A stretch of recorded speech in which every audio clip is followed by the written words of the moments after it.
USB 3.2 Gen 2 Type-C. Man, I hate the USB naming stuff. Type-C is not common to see on an HDMI capture card, but then a company called Cloner Alliance reached out to me to offer a review sample for their CHERT 4KC HDMI capture card. So let's check it out. My name is Chris, this is Coalition Gaming, and today I'll be your computer technician.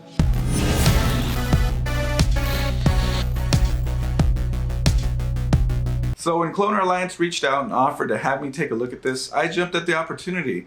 Checking out capture cards can be fun, it can be cool, especially if they're going to be these cool, like different or budget kind of ones that do something that set themselves apart from the norm. There are a few other Type-C capture cards out there, but you don't really see too many of them. So an interesting thing that this capture card does come with is a regular USB 3.0 to Type-C adapter. So if your computer does not have Type-C, do not worry. This can be a really nice solution for like somebody who has a laptop that has Type-C but a desktop that doesn't. Well, you can use it on both because they include this adapter. So that's neat. They also include a USB Type-A to Type-C adapter as well here, going the other way essentially.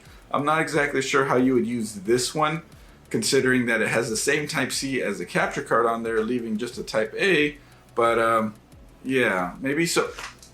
Maybe it's so you can connect like this. Although I don't see the point in that because it just goes female to male Type-C. I'm not entirely sure, but they include these adapters, so it's nice. Anyways, what's a capture card review without getting to the actual samples of me using it? So let's get to that right now.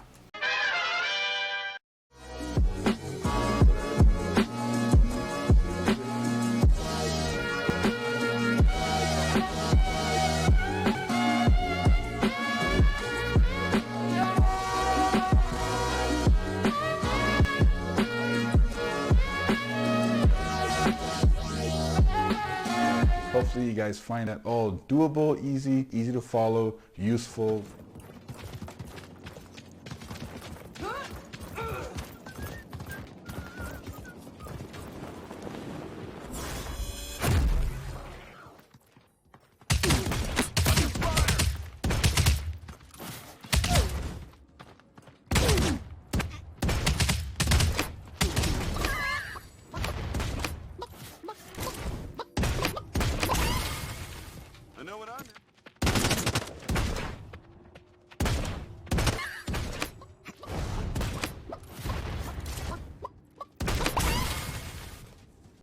And here we are using the CHERT 4KC as a webcam connected to my Sony Alpha A5100. And it looks smooth here in my preview window. The colors look kind of there's a little bit of greenish. You can sort of see it right over here. I adjusted for it just a little bit in the camera control settings by turning the saturation up a little bit. But I mean, it's nothing, so a little bit of color correction couldn't fix. It's not too bad, but again, the smoothness is there, which is nice. So I have this at 1080/60 right now, which is neato. Now I do like to use this through XSplit VCam, and XSplit VCam or any programs that will intercept your camera, your webcam, and spit out something that you can do overlays or any effects with it, can have a major impact on the quality of your camera. So just be wary of that, because I'll show you that right now. But I did want to show you like the sharpness, like at this distance that you're seeing me right now. It looks pretty good. It's not the greatest. I'll say it doesn't look exactly clear, perfectly awesome, but it looks pretty good. But now, if you have a good enough lens and a good enough quality camera, and you zoom in, that sharpness, once this focus sets in, that sharpness really shows, right? Like you can see my beard hairs pretty well, and my background bokehs out. I mean, that's not bad at all, I'll tell you what. So let's check it out with VCam real quick. And here we are with XSplit VCam, and as you can see, this is what I used to do this background effect thing. And yeah, you can see now like the clarity on things, especially like on my shirt. It's not exactly the same, but it does let you do cool effects. So yeah, so I mean, you zoom in and it still has decent clarity, if you're using it as a face cam or something like that. So generally I use it in a scene like my gaming scene. Let's talk that. Let's go to main gaming over here. Now in my main gaming scene, this is how it looks. Obviously there'd be a game where there's a black screen there. And as you can see, this is the capture card with that camera through XSplit VCam, and it looks fine. Like, this actually looks pretty solid. Like, I think it looks better than the capture card I was using before that, actually. That looks really good.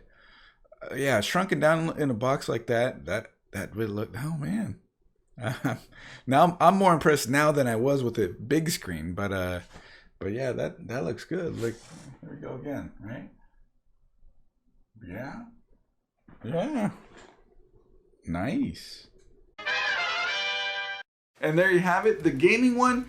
I don't know, I always feel like this with almost every capture card. I haven't seen any capture card that captures in actual perfect clarity on the second computer. So there's always some level of processing or distortion happening there. And that's coming from the cheap Chinese ones up to even the Avermedia ones that I've tested. There's just something about the way that a capture card gets its information and displays it on the second computer that just looks a little bit like there's something being lost there. But I guess maybe that just comes with the territory. However, it still looked good. It was smooth for the most part. It worked really well as like an Elgato Camlink type alternative with my mirrorless Sony a5100.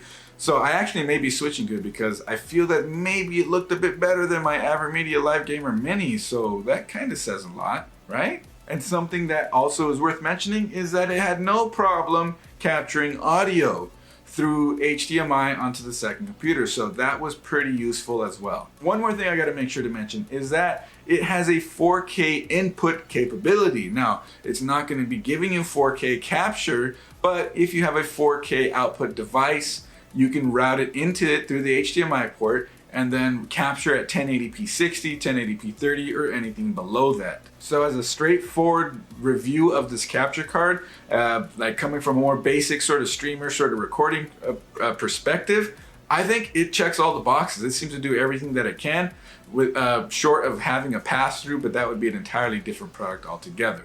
This thing, as an Elgato Camlink type alternative, can definitely do the job.